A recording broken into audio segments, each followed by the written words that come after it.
Olá, eu sou a professora Elizabeth de Souza e tenho conversado com vocês sobre inclusão escolar. Nós hoje vamos receber uma amiga muito querida.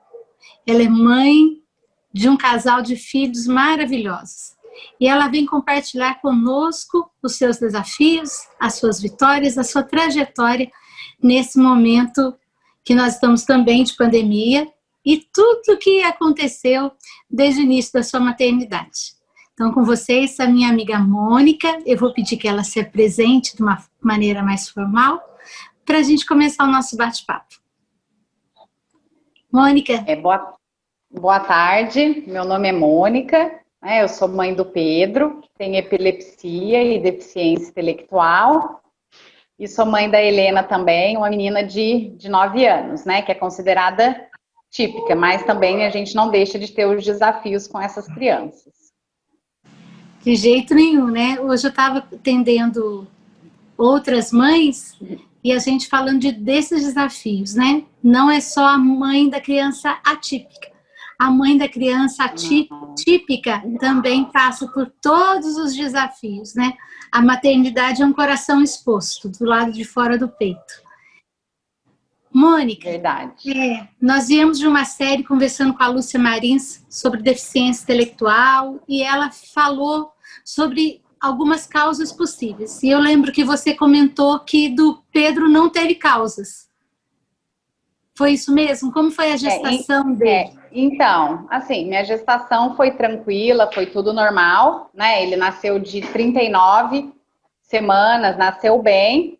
E com 8 meses, ele começou a ter crises convulsivas, né? Foi diagnosticado com epilepsia e a partir daí começou nossa luta para descobrir, né? Porque assim, todos os profissionais que nós íamos, a primeira pergunta era parto, porque achava muito estranho, porque em todos os exames que nós fizemos, dava uma lesão, assim, bem significativa no cérebro e era da onde vinha a epilepsia, né? E por conta da epilepsia, muitas crises, a medicação, ele desenvolveu a deficiência, né, intelectual. Ele tem esse atraso cognitivo bem significativo, porque até hoje nós não conseguimos o controle total das crises. E nessa última neuropediatra que nós fomos, ela olhou os exames dele, olhou tomografia, olhou ressonância, e falou que a lesão dele é indicativa de que ele teve uma hipoglicemia neonatal. Ele falou assim, olha, nas pessoas adultas, a hipoglicemia, né, a gente passa mal, sente o coração bater mais forte, e no bebê falta oxigênio no cérebro. Nenhum neuropediatra, né, que nós levamos o Pedro, nunca tinha comentado sobre isso. Mas ela falou que com a experiência que ela tem, com certeza ele teve uma hipoglicemia. E ela falou que geralmente, né, em bebês é muito difícil de perceber que a criança está tendo uma hipoglicemia neonatal, mas ela, a tudo indica, foi isso que aconteceu com o Pedro. Entendo. Eu sou diabética, né? Então a convivência com a alteração de glicose é uma rotina, apesar de eu manter os níveis bem estabilizados, dependendo do mal-estar que eu possa ter decorrente de outra coisa, eu vou sentir algo. E até antes de começar essa reunião, eu falei para a Mônica, deixa eu comer, porque senão você vai conversar com uma bêbada. Porque se eu ficar sem açúcar, já que eu mantenho um nível bem baixo, eu não consigo nem organizar uma frase. Agora imagina para um bebê, né? Eu já tive uma filha na UTI e o que a gente observava, eles frequentemente aferiam a glicose por causa dessas situações. Então, fica até uma dica para outras mães. Até os 8 meses, desenvolvimento do Pedro normal. Sim, ele teve um desenvolvimento normal até a primeira crise que ele teve. E aí nós levamos ao médico, fizemos um eletro, mas assim, o que o médico explicou para nós é que às vezes a criança ela tem uma convulsão, como quando bebê, né? E às vezes depois nunca mais tem nada. Aí depois de 20 dias ele teve outro. Aí nós procuramos um neuropediatra em São José dos Campos, levamos, E assim, e as crises dele demoravam muito para passar. Isso ia lesionando o cérebro. Aí nós começamos a perceber que ele começou a ter um atraso.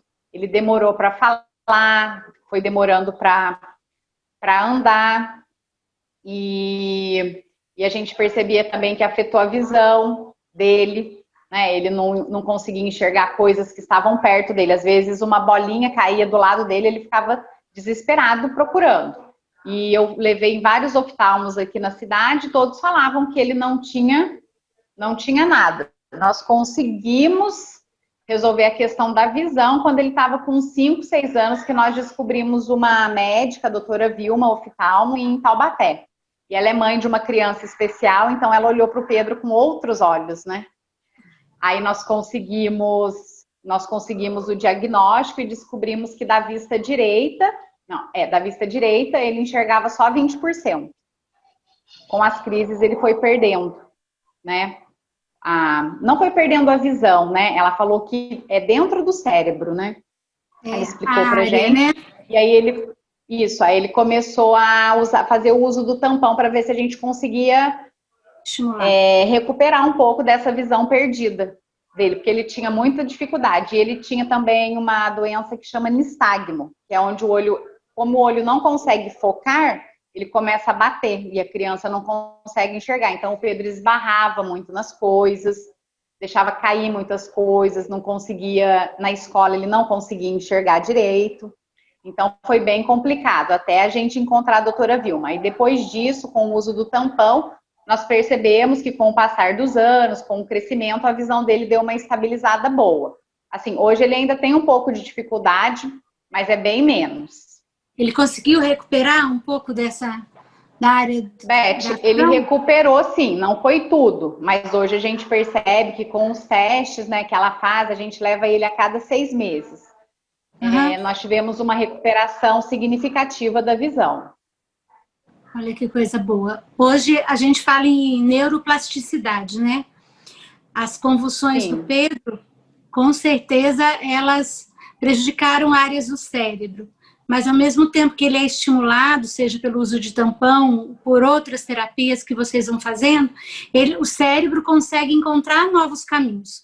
Só que isso demanda um esforço, um gasto de energia, né? Tudo é mais cansativo para ele, né? E isso acaba afetando Sim. concentração, permanência numa atividade, porque o esforço é brutal. Uma coisa que para a gente, às vezes, pode ser simples e rápido, para ele vai demandar um gasto de energia muito maior e vai cansá-lo mais rapidamente. É assim que as coisas funcionam com ele? Sim, Beth. A gente vê que ele não consegue se concentrar muito tempo, né, em determinadas atividades. Quando a atividade é muito difícil para ele nem tenta muito. Nós vemos que ele já desiste muito fácil. Né? Então, né, eu percebo que ele tem essa dificuldade. Mas, assim, devido a todo o estímulo, né, que ele tem, hoje, graças a Deus, ele é um menino, assim, que apesar de todas as crises, minha preocupação era ele aprender alguma coisa e no outro dia ele já esquecer, no caso das crises. Tanto é que a neuropediatra diz que, assim, o Pedro é um caso a ser estudado, porque ele tem uma memória boa. Ele aprende e se ele ficar uma semana sem ver, depois ele lembra, ele consegue lembrar, apesar das crises que ele tem por dia. Então, eu acho que é ele ainda tem muitas muito crises grande. Por dia? Mônica, ele ainda tem muitas crises então, agora, sim, assim, agora nós trocamos de médico, né? E nós trocamos o medicamento. Então, o que nós percebemos? Que esse medicamento novo, né, graças a Deus a ciência vai evoluindo, né, é um remédio que deixa ele menos sonolento, porque ele perdia grande parte do dia dormindo, devido às crises, devido ao efeito do remédio. Então, era bem complicado. Então, com esse remédio novo que ele está tomando, a gente percebeu que a atenção dele melhorou bastante, ele está mais atento durante o dia, não dorme tanto. Então, quer dizer, ele tem aproveitado mais. Ele faltava muito nas terapias devido a isso, porque assim, às vezes ia sair para terapia, tinha uma crise. E se tem uma crise depois dela, não adianta você querer estimular, fazer, porque o cérebro está cansado, né? Então ele precisa dormir. Esgotado, né? Tá esgotado. Esgotado, né? Então, hoje a gente percebe que ele tá, assim, tem crises ainda, menos, a intensidade é menor, mas já deu uma melhora muito grande. E o nosso sonho, né, nosso objetivo é que a gente zere a crise para ele tentar levar uma vida mais normal possível. Aí eu espero, creio, torço, rezo por isso, né? Se Deus quiser.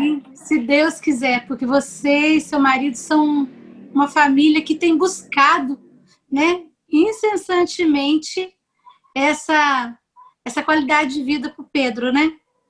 Sim, foram muitos neuros, muita mudança de médico. A gente, assim, quando a gente vê que o negócio ali não tá dando certo, a gente não hesita em mudar. Não, esse não tá dando certo, vamos procurar. Já fomos em vários. E parece que é essa agora que a gente encontrou, ela é especialista em epilepsia, né? Eu acho que a gente agora tá indo por um caminho certo. Pode demorar um pouco, mas se Deus quiser, a gente vai conseguir. Pedro está com quantos anos? Pedro tem 12, agora em dezembro ele completa 13. 13 anos. Então, praticamente 12 anos e 4 meses de busca de especialistas, né? A gente sempre escuta assim, mas é caro, é mais difícil. O que você fala como mãe enquanto isso? Porque a gente, como profissional, a gente fala assim, gente, se entrega, faz o que for necessário, se for preciso, faz uma rifa, corre atrás, faz vaquinha, mas procura um profissional entendido. Você, como mãe, como que você sente isso? Então, Beth, como eu falei, né, a gente aqui não mede esforços, né? Um dos principais desafios meus foi parar de trabalhar para poder dar toda a atenção para o Pedro. Não foi fácil para mim, né? Porque eu sou professora e eu gosto muito de estar em sala de aula. Mas hoje, né, o meu objetivo é poder, porque assim, não tinha como eu trabalhar e dar toda a atenção, né, para ele e para a Helena também, né, que demanda também todo cuidado, toda atenção.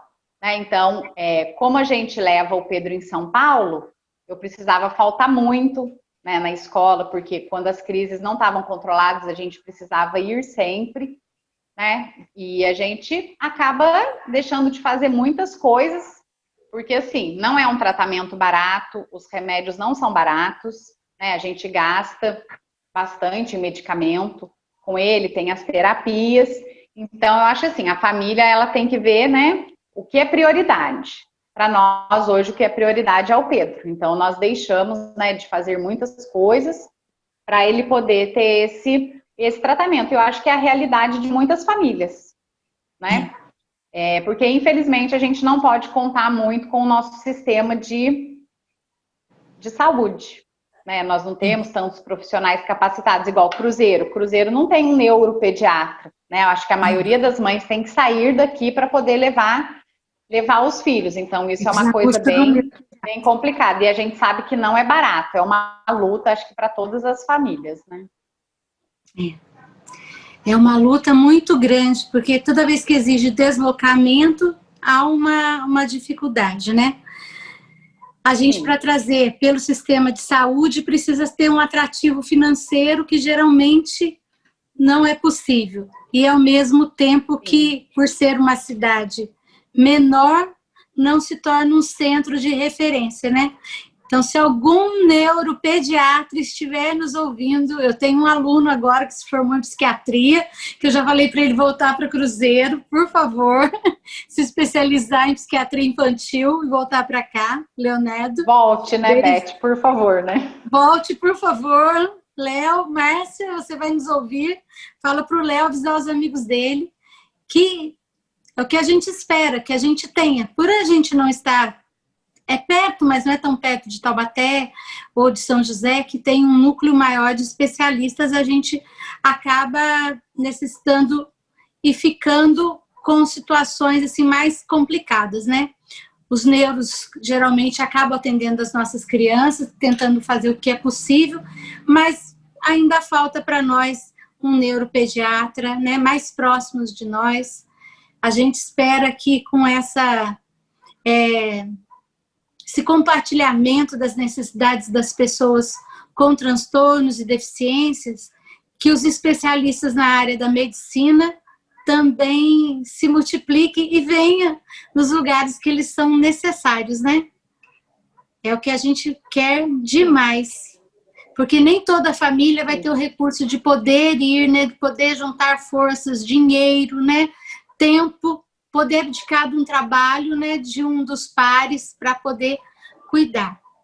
E, Mônica, você falou que deixa de fazer muita coisa, mas a gente é amiga e eu sei que você procura levar uma vida mais feliz possível ao lado dos seus filhos, do seu marido.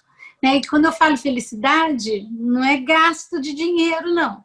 Eu falo de felicidade de qualidade de vida, de comer comida saudável, de estar em ambiente tranquilo, de estar com os amigos. E eu acho importante a gente conversar um pouquinho disso, porque quando a gente fala de inclusão escolar, eu vou falar na maioria dos casos, são mães que cuidam dos filhos. Né? Dentro do espectro autista, por exemplo, a gente tem para cada 100 crianças, apenas 2% é cuidado por casais. O resto, a maioria, é só pela mãe. E 1%, parece, é pelo pai. Em outros transtornos ou deficiências, também acaba se repetindo essa configuração. E o que uma mãe precisa para ela dar conta dessa inclusão do filho, dos tratamentos do filho? Essa mãe precisa se sentir bem. Porque se ela não se sentir bem, ela não chega a lugar algum, né? Então, você tem renúncias para fazer, mas conta um pouquinho para a gente das coisas que você faz junto com seus filhos, com a sua família, como vocês procuram se divertir, se alimentar, para poder ter uma qualidade de vida bacana. Então, lá em casa, sim, eu sou a chata, né? Porque eu pego no pé de todo mundo. Normal de mãe, gente. Mãe é chata. Atividade física, de alimentação, né? Então eu tento ser o mais saudável lá possível pelo Pedro também, né? Por conta das crises, eu tento dar uma diminuída de carboidrato, açúcar, doce, refrigerante, e acaba afetando, né, toda a família.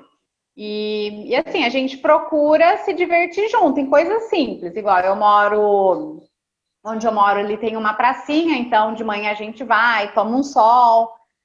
O Pedro gosta muito de andar de patinete e, igual, todo mundo fala assim, você é louca de deixar ele ficar andando de bicicleta, de patinete, por conta das crises.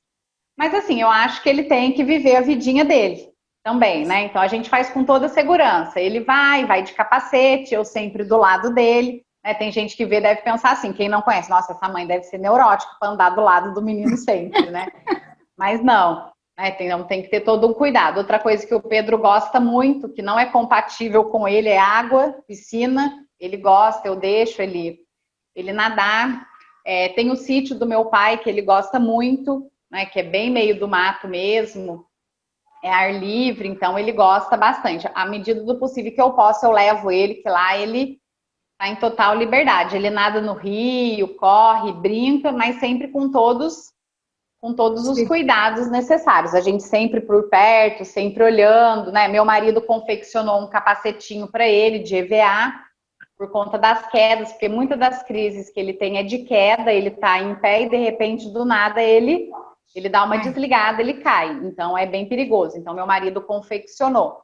Então a gente tenta levar assim uma vida saudável, né? Como você falou, feliz, tem os momentos de tensão, né? Porque nem tudo são flores na vida de todo mundo, né? Mas eu tento incluir ele da melhor forma possível. Hoje não muito por conta da pandemia, mas nós vamos na casa dos amigos, ele interage bem com as crianças, apesar dele ter um atraso, né? Mas ele interage muito bem, ele conversa. Hoje a gente percebe que a conversa dele flui melhor, né? Porque muitos anos de fono, isso ajudou bastante no desenvolvimento dele. Ele tem a irmã também, que estimula bastante, né?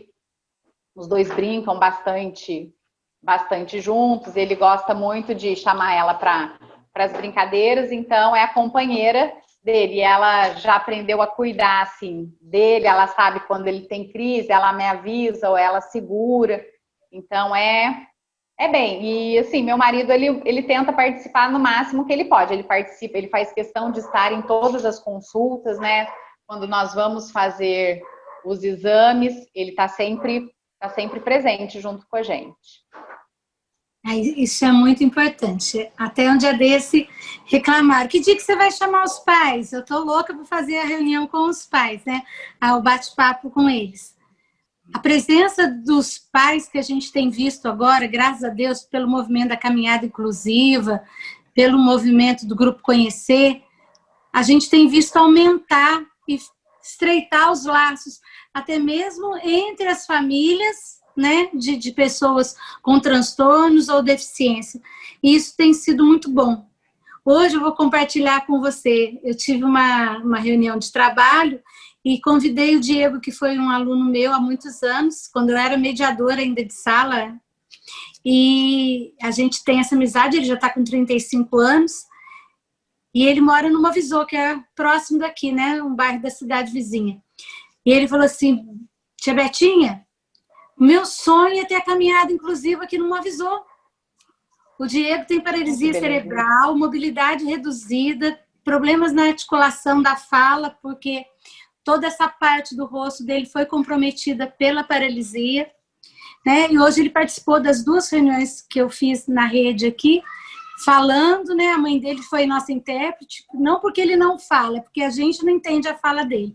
Então a Margarida interpretou. E ele falou, eu quero a caminhada inclusiva, é meu sonho, tia Betinha. Ele me chama tia Betinha, porque eu era magrinha quando ele me conheceu, bem magrinha. Aí ele, você já tem o teu percurso na cabeça. E você está sabendo aqui, a Érica vai saber pelo vídeo, né? Que a gente vai ter que fazer uma caminhada em homenagem ao Diego. Né? Se Deus quiser, a hora que isso tudo passar, nós vamos estar lá. Mas como eu fiquei contente de ver. O Diego tem 35 anos, é um homem, né? É um diácono da Igreja da Assembleia. E ele se posicionando, porque geralmente era um movimento que a gente via muitas mulheres, mas agora os homens parece que começaram a despertar, e eu tenho muita esperança nisso. Então, ver seu marido de tantas outras amigas nossas participando, é uma motivação muito grande. Mônica. É importante, né, Beth, a participação dos pais, né, porque muitas vezes eles acham que é obrigação só da mãe, né? A mãe que tem que levar tudo nas costas. E não é fácil, né, para uma pessoa só, né? Eu acho que é importantíssimo, né? Os pais que vão assistir, né, eles perceberem a importância da ajuda deles, né? Não só para a mãe, mas para o desenvolvimento das crianças também, né? Eu até escutei um post um dia desse, nem ajuda foi a palavra que o rapaz falou. Ajuda não, ajuda é quando vem alguém de fora para fazer. A sua é a sua participação, porque isso, você mora acho que nessa a palavra casa. Mais certa a ser falada, né? Participação. Ele falou assim, é a sua participação, porque afinal você vive nessa casa, né? E fazer, se cada um fizer um pouco, o caminho fica mais leve para todos e todos conseguem curtir esse momento, né? Então, parabéns para o seu esposo e para todos que virão seguindo o exemplo dele. Mônica, é assim, o que você acha importante de todos os tratamentos e terapias que você conseguiu acompanhar, fazer na vida do Pedro, que você acha que isso foi fundamental para estimular o cérebro dele? Eu acho que tudo, né, Beth? A terapia ocupacional, muito importante, né? O trabalho, né, que a nossa terapeuta ocupacional, Érica, faz com as crianças. É um trabalho incrível, né? A gente já não vê nossa vida sem ela. A Luciana também, que é a fono do Pedro, né? Ele tá com ela desde os 5 anos. Assim, a gente vê, né? É visível a evolução dele, ele contando as coisas, coisa que antes ele não fazia. Né? Ele falava as palavras pela metade, muitas coisas a gente não entendia.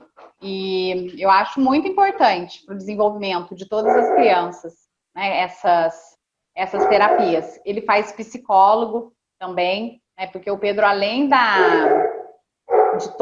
epilepsia, da deficiência, ele é uma criança muito ansiosa, ele tem uma ansiedade. Então, isso desencadeia as crises também. Quando ele quer muito uma coisa ou quando ele não quer, igual um exemplo que eu vou dar hoje, ele foi na fono, aí ele e a Luciana jogaram um cara a cara. Aí ele ganhou 3 vezes da Luciana. Nossa, ele ficou todo feliz. Aí felicidade demais também desencadeia a crise. Aí a Luciana me chamou e falou, ai, Mônica, o Pedro tá tendo uma crise, mas é de felicidade, porque ele ganhou de mim 3 vezes.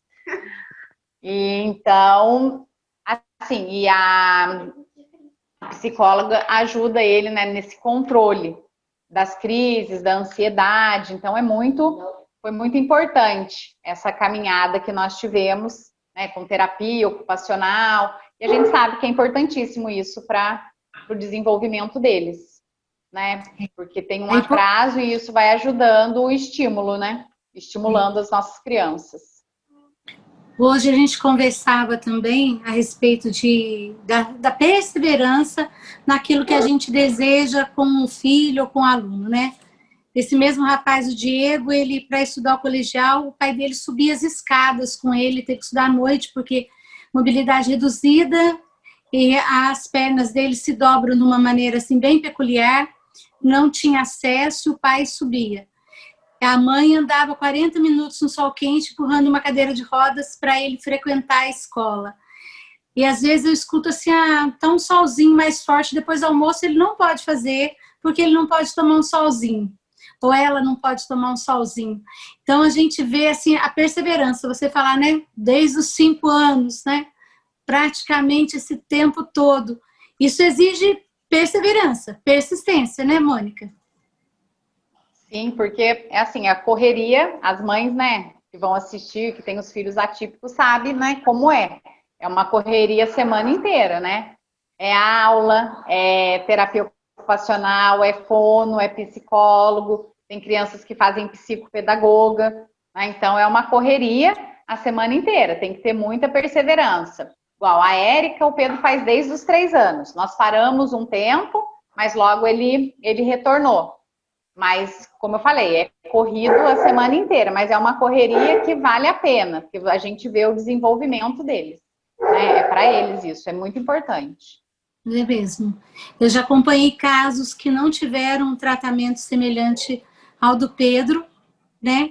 E cada vez que o cérebro se danificava, vamos dizer assim, por uma convulsão, ele ia perdendo movimento, ia perdendo comunicação, ia perdendo acesso às outras pessoas, interação. E é uma coisa que a gente não vê com o Pedro. A gente está vendo no Pedro uma curva de subida de melhora. Mesmo ele tendo passado por todas as crises, né, que não foram fáceis, que a gente sabe que você relatou, né? Sim. Para que isso acontecesse. Sobre felicidade, achei legal você falar também, que a felicidade também convulsiona. Sim, sim. Ele, nesse caso, sim, quando ele fica muito feliz, quando ele quer muito uma coisa, até uma coisa assim engraçada, que quando a gente vai, igual esse fim de semana agora, nós fomos para o sítio, o padrinho dele convidou a gente para ir para o sítio dele, né? E aí nós não podemos falar para o Pedro, a gente só fala na hora que vai, na hora que a gente já está colocando as coisas no carro. Porque ele fica muito ansioso, aí dá a crise. Então, na hora que a gente está no carro, ele fica assim. Aí a Helena fica assim para ele, você sabe onde a gente vai hoje? Ele falou, não. Aí ela falou assim, a gente vai para o sítio do Heitor. Aí ele se controla, mas se a gente falar assim uns 3, 4 dias antes, ele fica assim, é amanhã que nós vamos? É amanhã? Então ele fica perguntando toda hora. Então a gente já em casa já adotou, né, esse método com ele, de não contar no dia só que a gente está indo, porque ele fica alegre, fica feliz e aí acaba desencadeando as crises também. Eu tive uma aluninha que ela convulsionou porque ela conseguiu fechar o zíper da calça pela primeira vez sozinha. Ela pediu para ir no banheiro só, era próximo da minha sala, fiquei cronometrando o tempo, né? Não fiquei nem atrás da porta, porque a gente já tinha feito tudo isso, de ficar mais próximo. Mas nesse dia eu deixei ela ir, ela viu que ela foi sozinha. Quando ela chegou na porta da sala, ela mostrou que a roupa já estava fechada, que ela tinha conseguido, e sentou e convulsionou. Foi o tempo dela falar para mim da alegria dela, né? Mas foi a felicidade, a alegria dela ter conseguido, né? Foi. Graças a Deus foi rápido, né? Ela tá uma moça linda, mas esse momento acontece. E é bom as mães prestarem atenção nesses momentos de euforia, de felicidade. Hoje, um dos convidados da tarde, ele falava comigo que ele já aprendeu a se controlar. Ele está dentro do TEA. Então, ele já faz uma rotina. Ele está adulto, agora 23 anos, ele faz uma rotina fixa para ele. Ele já tem os recursos que ele usa. E se ele vê que ele está alterado demais, ele já vai para um cômodo sozinho para ele se autorregular, no silêncio. Ele precisa do silêncio. Aí o outro que conversou conosco, ele precisa da música alta. Então, ser observador, ver aquilo que te faz bem. Por isso é importante ouvir as mães, conversar com as mães. Elas são as maiores observadoras da criança. Sim, lá em casa é uma coisa que eu faço bastante. Eu observo bastante o Pedro. Ele é uma criança que gosta muito de rotina. Sabe? Assim, gente, eu acabo não saindo muito da rotina dele para também não desencadear as crises. É igual horário de almoço, horário do café da tarde, mais ou menos o horário que ele acorda, a noite de sono, dormir mais cedo, né? Ter pelo menos de 8 a 9 horas de sono. Então, assim, eu acho que a rotina é muito importante para ele. E graças a Deus, assim, na parte de alimentação, eu não tenho muito que me preocupar, porque ele se alimenta muito bem. Ele gosta de comer bastante, assim, coisa, gosta de comida mesmo. Você falar para ele à noite, Pedro, vamos comer uma pizza. Ele fala, não, quero comida, arroz, feijão, carne. Então, é o que ele gosta. Então, eu percebo que essas saídas de rotina, né, acho que desencadeia um pouco as crises. Então, durante a semana, a gente tenta manter a rotina dele o mais certinha ali possível. É. E a gente pensa que a rotina é só para o autista, mas é para toda criança. Às vezes a gente conversa, né? A semana também, meus familiares viajaram e o caçula dos meus sobrinhos netos ficou em um lugar diferente com mais gente. Não dormiu, né? Não dormiu, ficou impossível, ficou irritado, né? Ficou agitado, porque a falta de sono hoje já é comprovado cientificamente que a necessidade de sono, na melatonina, de dormir no escuro, né? Não é no claro, de evitar os estímulos de celular, televisão antes de dormir, isso faz bem para todos. Iluminação também adequada, controle de brilho, tudo isso interfere no nosso cérebro. A gente já sabe, para o descanso de todos nós. E nós precisamos descansar, não tem como fugir disso. Sim. Ainda mais as mães, elas têm que aprender a descansar e não a desistir, né? Assim que eu escuto vocês falarem. É verdade. Sim, eu acho que o descanso para nós também é muito importante, né? Para a gente poder levar essa rotina, né? Acho que dormir, a saúde mental, toda mãe procurar fazer, né? Por mais difícil que seja, procurar fazer alguma coisa que goste, igual eu gosto de atividade física, então eu tiro um tempinho do dia, nem que seja meia hora, para poder fazer alguma coisa que seja para mim, né? Para eu poder desligar um pouco de tudo que está acontecendo. Então, eu acho isso importantíssimo, acho que para todas as mães. Isso é muito importante mesmo. Deixa eu só ver uma coisinha aqui. Ok. Mônica, você falou da importância de fazer o que gosta, né? E dentro disso tudo, o que o Pedro gosta? O que você acha assim que ele tem vontade de fazer? De conhecer, o que ele quer?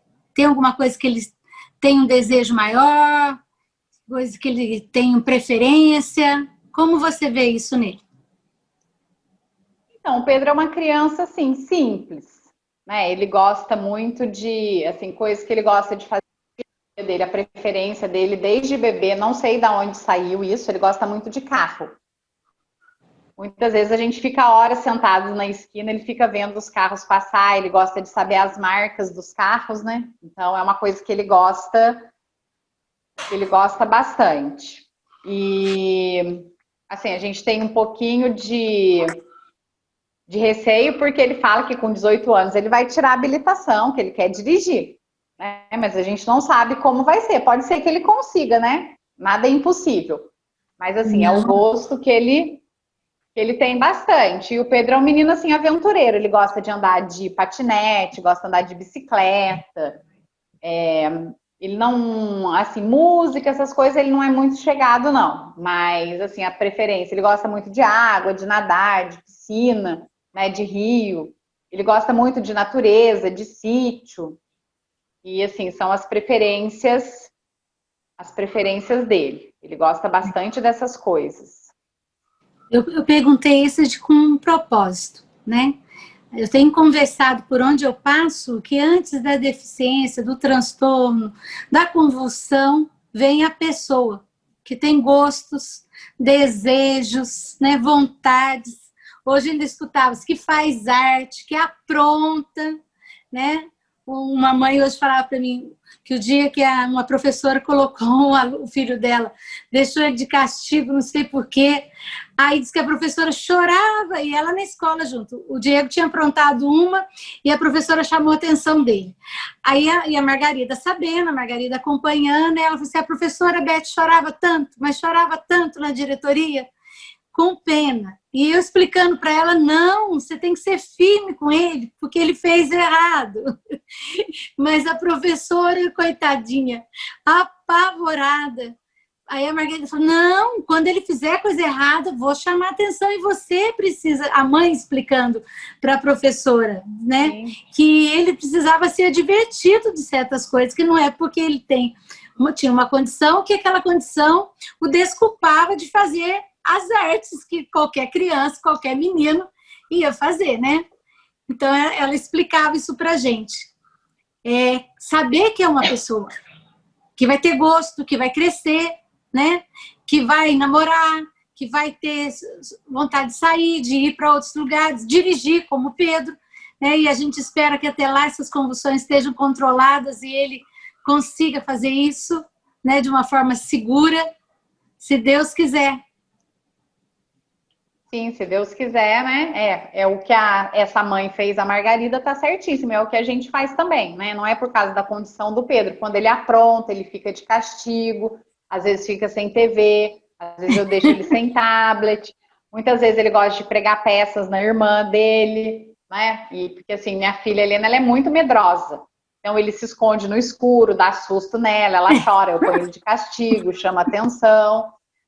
Então, ele apronta as dele também, e eu e meu marido, nós somos bem firmes com ele, né? Porque eu acho assim, como você falou, é uma pessoa, não é diferente de ninguém. Então, do mesmo jeito que a gente trata a Helena, às vezes com castigo, né? Ele também fica.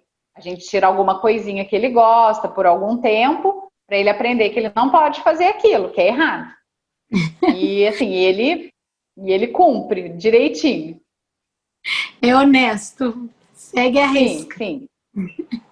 Sim, segue. Mônica, o que você acha que toda mãe que passa por situações semelhantes, né?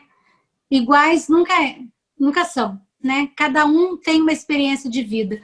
O que a gente tenta nesse canal é mostrar as possibilidades.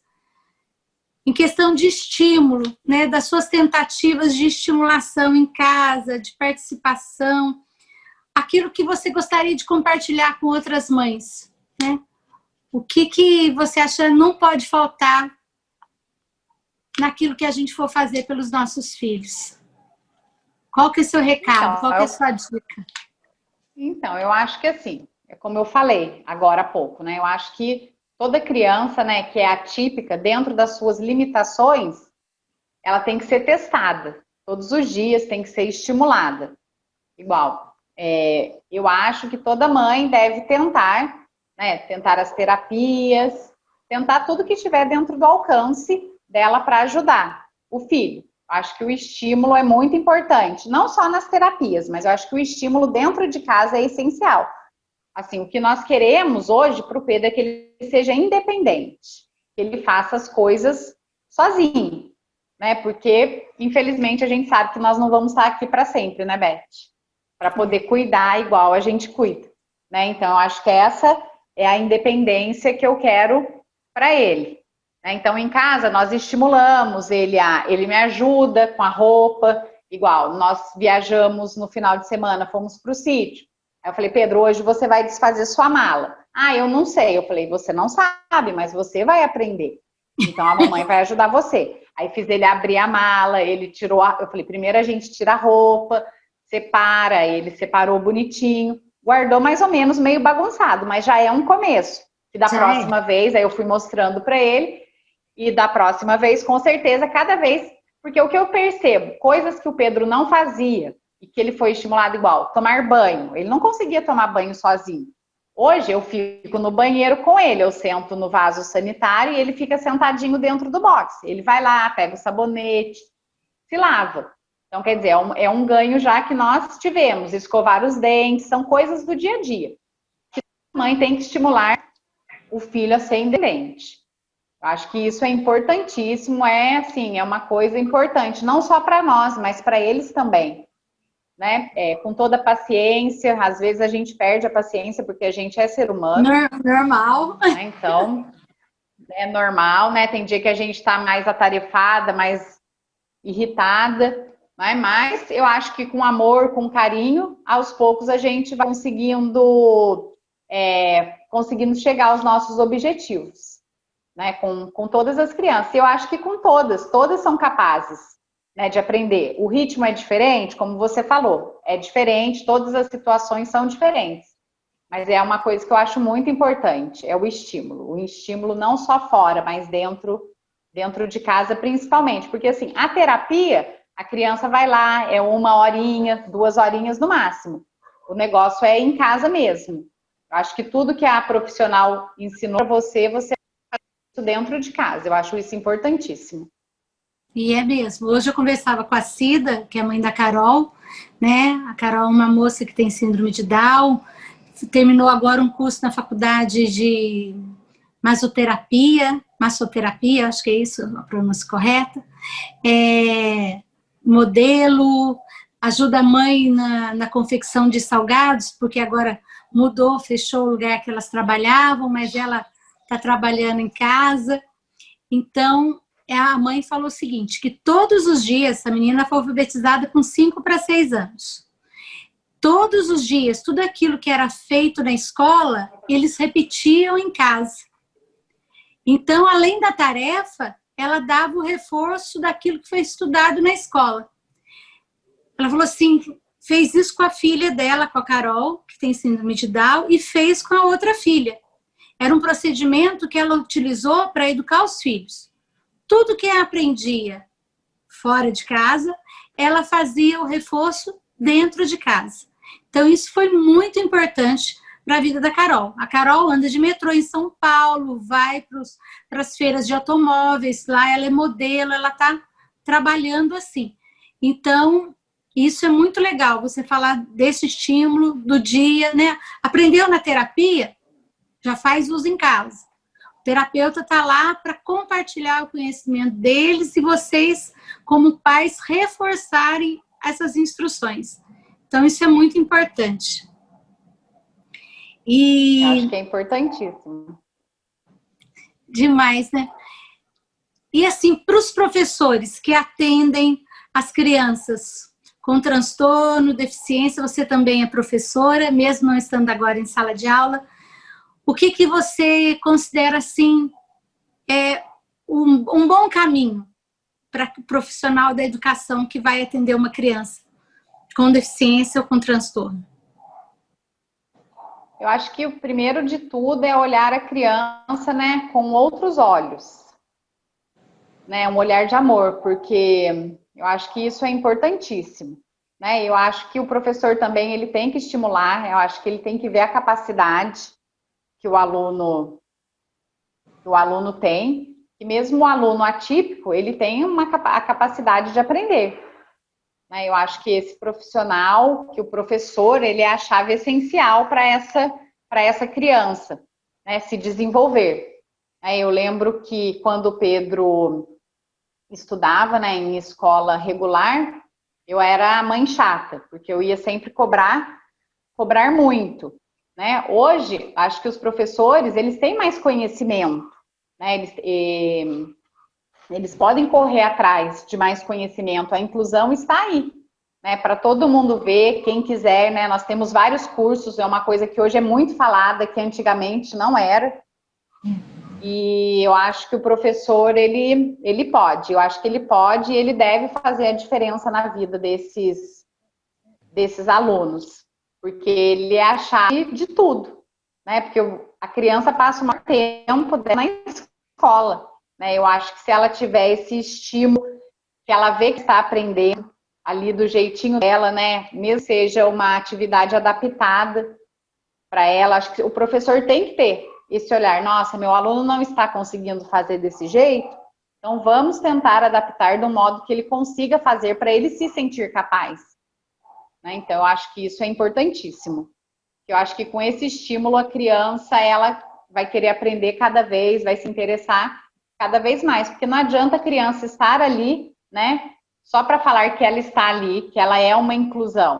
Isso não é inclusão, né, Beth? Nós sabemos disso. Eu acho que ela tem que interagir com a sala, interagir com o meio, eu acho que isso é importantíssimo para ela. Isso é verdade. Para todas as crianças, né? Para todas as crianças, né, que vão ser adultos. Gostei muito dessa fala sua, Mônica, no sentido, nós não seremos para sempre. Quando eu vou falar com mães, geralmente eu começo a falar, né, nessa situação, nós não somos eternos. Então, o trabalho da gente como mãe, como profissional, é nos tornarmos inúteis. Né? Tem uma amiga que fala assim, não, Beth, você não pode falar que você vai ser inútil. Eu falei, não, entenda bem. A gente quer que aquilo que a gente está tentando ensinar, a pessoa aprenda de uma tal maneira que ela não precise um dia mais de mim. Ela pode precisar para outra coisa, mas para aquilo que a gente ensinou, ela já vai ter conseguido consolidar essa aprendizagem, que é muito importante. Mônica, nossa conversa chegando no final, eu gostaria que você deixasse um recado para as mães, né? Uma palavra de incentivo a todos que se interessam pelo assunto da inclusão, para que a gente pudesse dar ânimo a quem precisa de ânimo e saber que é possível não desistir. Acho que o que você falou é importante, não desistir, né? Não desistir nunca dos nossos filhos, né? Por mais que seja exaustivo, cansativo, né? Sempre vai ser, né? Mas acho que assim, não tem nada mais importante do que os filhos na vida, né?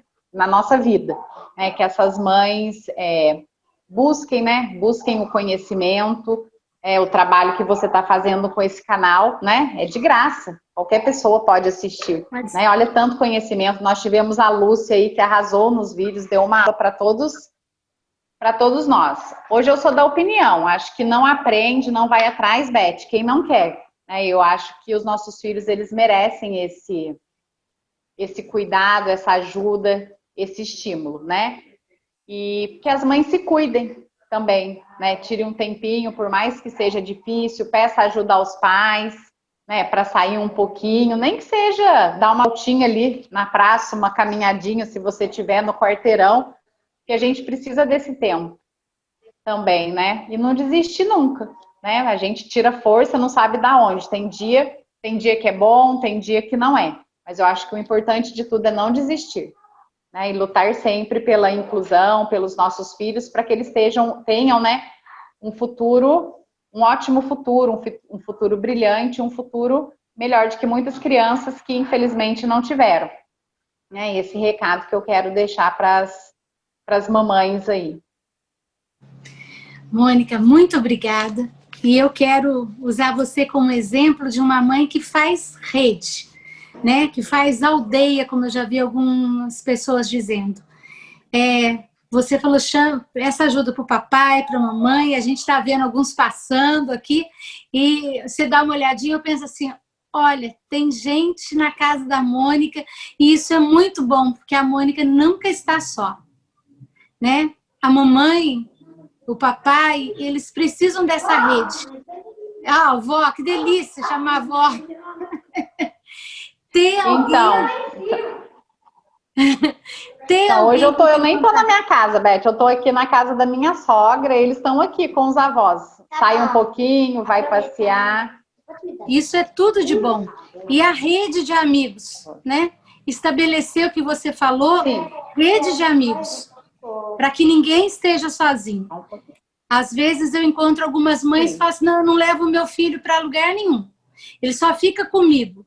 Não faça isso, né? Faça o que a Mônica falou. É muito ruim para eles, para a mãe também, né? Para a mãe também. Chega uma hora que ela explode porque ela não teve mais nenhuma válvula de escape ou de bem-estar, né? Sendo que aí, se ela estiver descansada, ela consegue aproveitar a convivência com os filhos, com a família, sabendo que todos nós precisamos de ajuda. Então, obrigada, Mônica, obrigada pela ajuda, que a sua fala estimule, ampare outras mães, porque eu falo aqui nesse canal que a gente só vai falar daquilo que é possível ser feito. E eu sou testemunha daquilo que você faz. Diariamente a sua família faz. Sim. Então, parabéns. Te agradeço, Beth, por poder contar um pouquinho a nossa história, né, de como que é. Não é tudo, mas eu acho que é importantíssimo para ajudar, né, outras mães, outras famílias. Né? Deus abençoe você aí nesse trabalho. Obrigada. Muito obrigada mesmo. Se Deus quiser, a gente volta para falar do tratamento do Pedro com todo sucesso. Você vai voltar e falar assim, olha, gente, deu certinho. Se Deus quiser. Amém. Se Deus quiser. Beijo. Dá um abraço Beijo, em Beth. todo mundo aí. Beijo Abraço também. Tchau. Com Deus. Tchau. Com Deus.